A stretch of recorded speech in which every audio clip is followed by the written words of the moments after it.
de m'accueillir ce soir. Donc, pourquoi investir dans Athénor? Effectivement, je dois répondre à la question.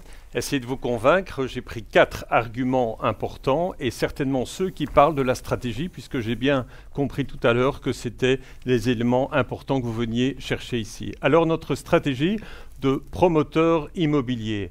Nous créons de la vraie valeur à travers un cycle de production qui se repose sur différentes compétences. Ainsi, nous partons d'un immeuble obsolète, comme l'était l'immeuble, l'ancien hôtel rue de la Loi, pour créer un immeuble qui répond à une demande que nous avons identifiée, comme ici l'immeuble de One, dont les appartements sont entièrement vendus et qui est aujourd'hui entièrement loué à la Commission européenne. Alors nous avons décidé de travailler exclusivement en milieu urbain, parce que c'est là que tous les challenges de notre humanité se posent. Regardez la crise Covid aujourd'hui, elle est beaucoup plus intense dans les villes. Et les autres challenges, comme les challenges climatiques, transition énergétique, c'est là qu'ils vont se poser. Et quand il y a des challenges, il y a de l'obsolescence qui se crée. Et là, nous sommes pour écouter la ville, pour écouter son évolution et ainsi restructurer le tissu urbain. Mais encore faut-il savoir comment nous identifions les bonnes opportunités. Et nous avons notamment chez Athénor un Archilab, un think tank, où nous étudions les différentes évolutions, les évolutions architecturales, les évolutions technologiques, tout le rôle des PropTech dans l'utilisation des immeubles, et bien sûr les phénomènes sociétaux. Nous avions déjà commencé à réfléchir au téléworking qui existait avant la crise Covid. Et donc les immeubles que nous concevons aujourd'hui tiennent compte d'un futur téléworking. Notre track record, notre track record, il est tout d'abord opérationnel. Donc voilà, effectivement, on a rappelé les immeubles les plus connus. On a mis 50 immeubles à peu près sur le marché. On n'a jamais perdu un seul euro sur aucun immeuble. Et nous avons une expérience particulière, c'est celle de travailler avec l'acheteur et l'occupant le plus exigeant, c'est l'Union européenne. Nous sommes aujourd'hui en négociation finale pour un immeuble, le nouveau centre de conférence, rue de la Loi, qui va assurément marquer les esprits pendant les années qui viennent et marquer, heureusement, nos résultats. C'est grâce à cette expérience que nous avons acquise que nous pouvons, dès aujourd'hui et dans les prochaines années, mettre des immeubles sur le marché, des immeubles tant de bureaux que des immeubles résidentiels qui tiennent compte de toutes les contraintes aujourd'hui sociétales dont j'ai parlé et d'autres qui rencontrent une demande. Le track record est aussi financier. Je ne vais pas m'y appesanter, mais donc une progression régulière certainement depuis la dernière crise, avec une accélération ces 2 dernières années comme résultat de la mise en œuvre de notre plan de croissance dont je vais maintenant vous parler. Objectif 2022, on a commencé vers 2017 et le but était de doubler la marge brute. D'augmenter la valeur de l'entreprise, bien sûr, et d'assurer notre politique de dividendes. Je vais y revenir car elle est fondamentale pour Athénor. Alors, comment arriver à de doubler cette marge brute? Eh bien, c'est d'élargir le territoire. Parce qu'un territoire élargi augmente les opportunités et en cas de crise, crée de la résilience, de la diversification des risques. Mais vous devez bien comprendre, c'est un élément important de notre stratégie. Partout ailleurs qu'en Belgique, les procédures pour obtenir des permis sont plus simples. Et donc, qui dit plus simple, plus rapide, et donc une plus grande rotation du capital. C'est bien pour ça que nous voulons étendre encore notre territoire. Et donc, nous sommes en train de créer une entreprise qui est unique, puisqu'il n'y a aucun autre promoteur immobilier européen qui est présent dans autant de pays que le nôtre. Alors voilà, nous sommes effectivement dans 9 pays, je dirais plutôt 2 régions, l'Europe de l'Ouest et l'Europe centrale, avec des comportements économiques, sociétaux très différents, et ce qui crée effectivement 2 pieds sur lesquels on peut faire reposer le développement du groupe. En termes de graphique, la ligne orange était le plan initial, la ligne bleue est celle qu'on poursuit. En termes de chiffres, nous avions donc le plan de croissance avec un effet portefeuille. Donc nous voulons étendre le portefeuille. On voulait étendre de 50%, on l'a plus que doublé aujourd'hui. Et un portefeuille, un effet durée dont je vous ai parlé, essentiellement la durée pour obtenir des permis. Nous voulions la réduire. Elle est, par le ciblage de nos nouveaux projets, elle est effectivement atteinte. Donc l'objectif de 80 millions de marge brute en 2022 est vraiment réaliste. Et en termes de résultats nets, ça donne à peu près, ou ça va donner un résultat de 50 de millions. Avec un price earning de 12, on a encore rappelé quelques chiffres, ce qui n'est vraiment pas trop pour la bourse. On arrive à un potentiel de croissance du titre d'ici 2022 d'une 50%. Je vais tout doucement me diriger vers la conclusion et vers les prévisions. Alors, comme je vous l'ai expliqué, pour créer du résultat, nous avons besoin d'obtenir des permis. Nous avons focalisé ces dernières années, si bien que vers 2021, donc déjà l'année prochaine, nous obtiendrons un grand nombre des autorisations pour un grand nombre de mètres carrés, ce qui va nous autoriser à générer du résultat dans les années qui viennent. Les pointillés sont notre politique d'acquisition que nous continuons à mener. En termes de prévision, bien sûr des résultats en hausse. On est confiant sur l'avenir. Je ne peux pas encore être aussi assertif que je le suis pour le dividende. Effectivement, le dividende, je l'ai complété en bleu clair. Il est assuré pour 2021 et 2022 parce que au-delà d'une éventuelle fluctuation des résultats, c'est un véritable contrat de confiance entre les actionnaires et la société. C'est important que vous puissiez, en tant qu'actionnaire, compter sur le dividende qui sera payé début mai. Bien sûr, il y a une crise, un ralentissement du marché immobilier. Le take-up, le nombre de mètres carrés qui est pris en location est aujourd'hui ralenti, c'est vrai, mais vous devez savoir que dans notre métier de promoteur, nous construisons les résultats 1 ou 2 ans à l'avance. Et donc, nous sommes en train de travailler les résultats de 2021 et 2022. Car à long terme, les fondamentaux sont solides, notamment les taux d'intérêt qui sont toujours porteurs, très bien porteurs pour l'immobilier. Donc, nous sommes en position, s'il y a effectivement un grand choc de la croissance, de la décroissance économique, nous sommes en position de pouvoir sauter le pas sur une année morose. Et donc voilà 30 secondes pour les conclusions. Alors à court terme, vous savez en plus à travers la presse que nous avons une solide position de cash, nous allons obtenir des permis et donc nous avons de belles perspectives à court terme. Sur le plan financier, j'ai insisté sur le dividende, sur la régularité du dividende et sur le potentiel de croissance du titre. Et enfin, à long terme, eh bien, nous sommes en train de créer une entreprise unique au niveau international sur base de fondamentaux qui sont porteurs comme les taux d'intérêt et l'importance de l'immobilier dans les portefeuilles. Je vous remercie de votre attention. Merci M. Sonneville. J'ai d'ailleurs quelqu'un qui me dit une présentation efficace, mais ne craignez-vous pas une crise de l'immobilier de bureau? Alors c'est vrai que quelque part, on est situé donc en face de votre fameux upside, donc au canal de Bruxelles. Tour et Taxi, c'est aussi un très beau complexe. Je travaille sur un plateau où on peut mettre, je pense, 25 personnes. Il y a des jours où on est 3. Donc, bon, vous êtes quand même aussi bien présent donc, dans la construction d'immeubles de bureaux. Est-ce que c'est un segment qui est à risque? Alors, c'est un privilège de pouvoir m'exprimer sur le téléworking un jour comme aujourd'hui.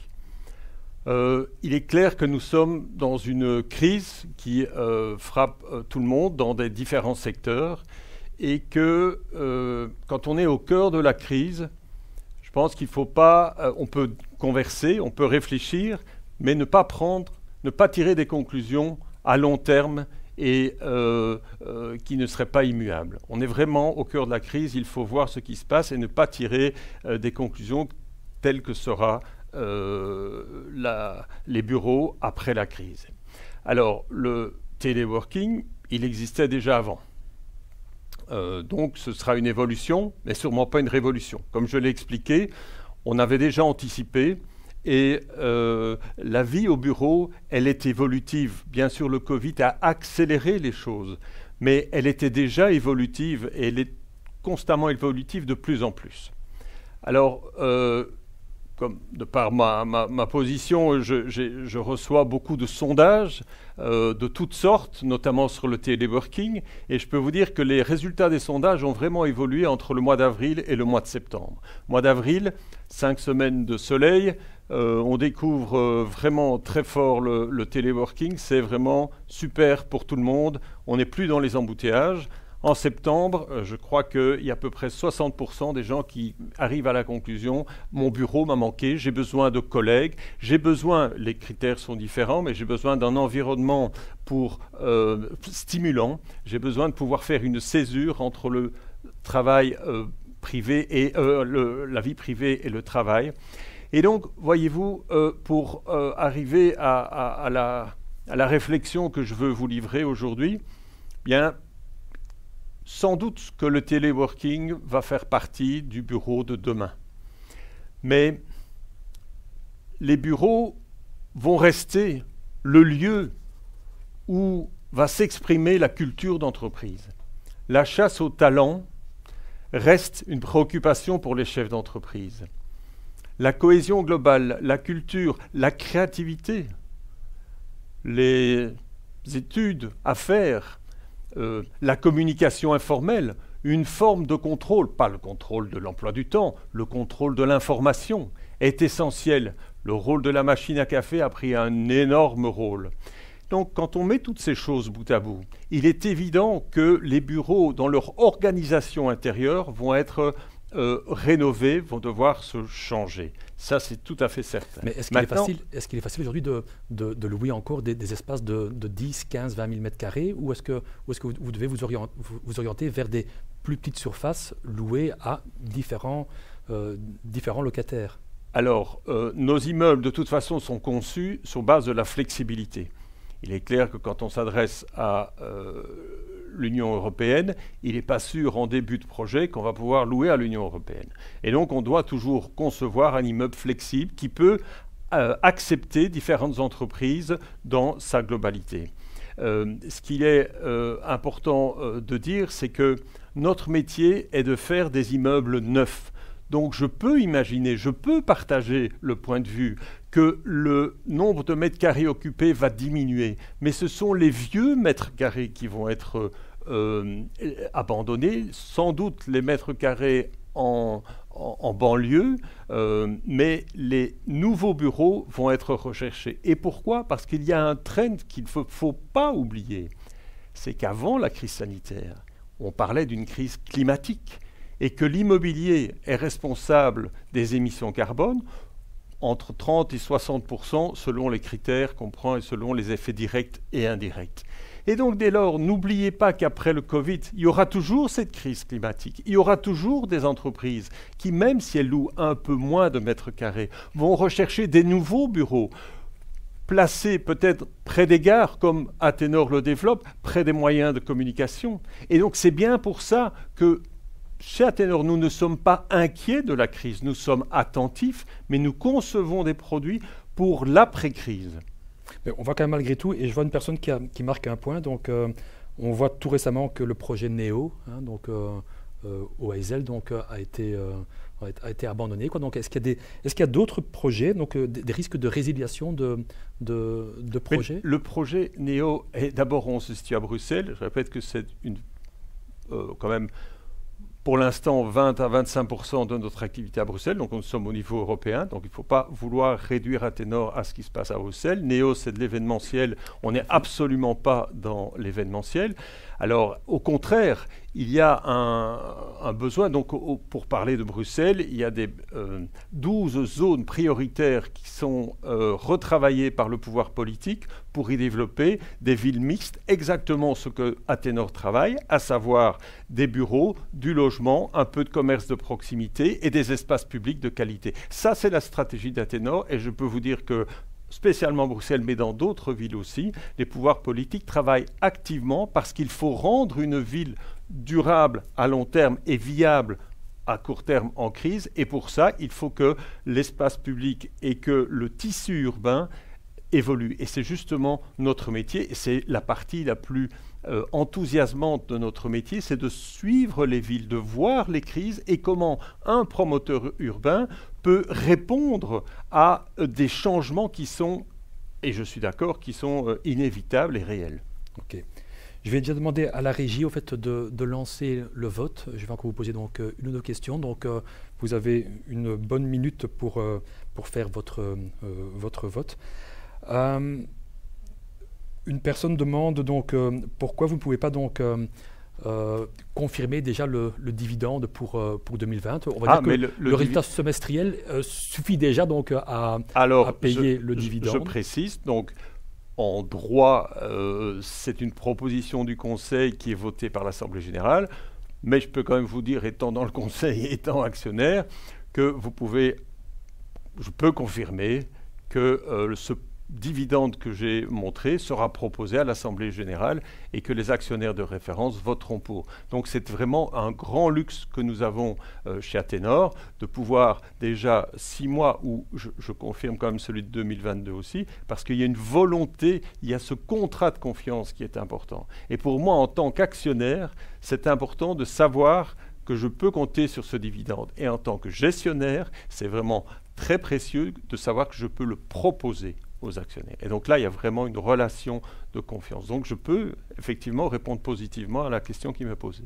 Ok. Je vais peut-être encore poser une dernière question. En fait, bon, c'est vrai qu'on me pose une question sur les risques en Europe de l'Est. Il est marqué, alors que voilà. Je pense que certains pays sont plutôt en Europe, on va dire centrale, mais voilà, vous êtes présent, donc bien présent. Oui, je pense à moitié donc, des projets. Sûr, est-ce qu'il n'y a pas plus de risques là-bas qu'en Europe tout à fait. Donc occidentale? je situe l'Europe centrale, qui est bien dans l'Union européenne.